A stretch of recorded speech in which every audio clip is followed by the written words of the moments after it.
বিশ্বকাপের জন্য প্রাথমিক দল ঘোষণা করেছে স্পেন আর আর্জেন্টিনা। আর এই দল থেকে বাদ পড়েছে স্পেনের ডিফেন্ডার দানি কারবাহাল আর আর্জেন্টিনার attacker Pablo Dybala. FIFA world কাপের ঠিক ১ মাস আগেই স্পেন আর আর্জেন্টিনা তাদের প্রাথমিক দল ঘোষণা করেছে, যেখানে ৫৫ জন প্লেয়ারকে সুযোগ দিয়েছে এই স্কোয়াডে।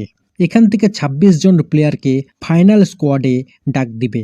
স্পেন দলে সুযোগ পায়নি রিয়াল মাদ্রিদের ক্যাপ্টেন দানি কারবাহাল। মাদ্রিদের এই লেজেন্ডারি ডিফেন্ডার এই মুহূর্তে ইনজুরিতে আছে। ২০২৪ সালের ইউরোকাপে শেষবার স্পেন জাতীয় দলে খেলেছিল দানি কারবাহাল।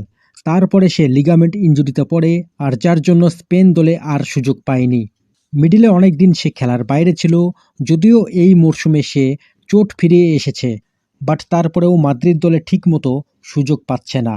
এই সিজনে টোটাল ৮টা ম্যাচে স্টার্ট করেছে রিয়াল মাদ্রিদের হয়ে, যার জন্য স্পেন দলেও তাকে সুযোগ দেওয়া হয়নি। গতবার বিশ্বকাপেও কিন্তু সে স্পেন দলের অন্যতম একজন সিনিয়র প্লেয়ার হিসেবে ছিল। অন্যদিকে আর্জেন্টিনার অ্যাটাকার পাবলো দিবালাকে তাদের কোচ স্কোলানি সুযোগ দেয়নি ৫৫ জনের স্কোয়াডে। বর্তমানে ইতালির ক্লাব এএস রোমাতে খেলছে আর্জেন্টিনার এই ট্যালেন্টেড ফুটবলার, কিন্তু পারফরমেন্স খুব খারাপ হওয়াতে তাকে সুযোগ দিচ্ছে না আর্জেন্টিনার কোচ।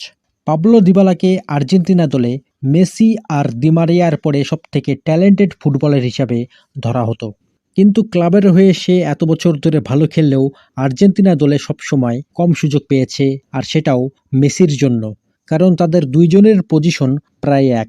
তবে ওয়ার্ল্ড কাপের ৫৫ জনের দলে তাকে যে সুযোগ দেওয়া হয়নি, সেটা কিন্তু অনেক আর্জেন্টিনা ফ্যানদেরকে অবাক করেছে।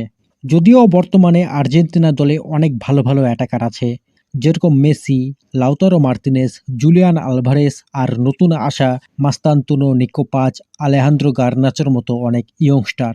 তাই ওয়ার্ল্ড কাপের স্কোয়াডে সে থাকলেও খুব একটা বেশি সুযোগ পেত না।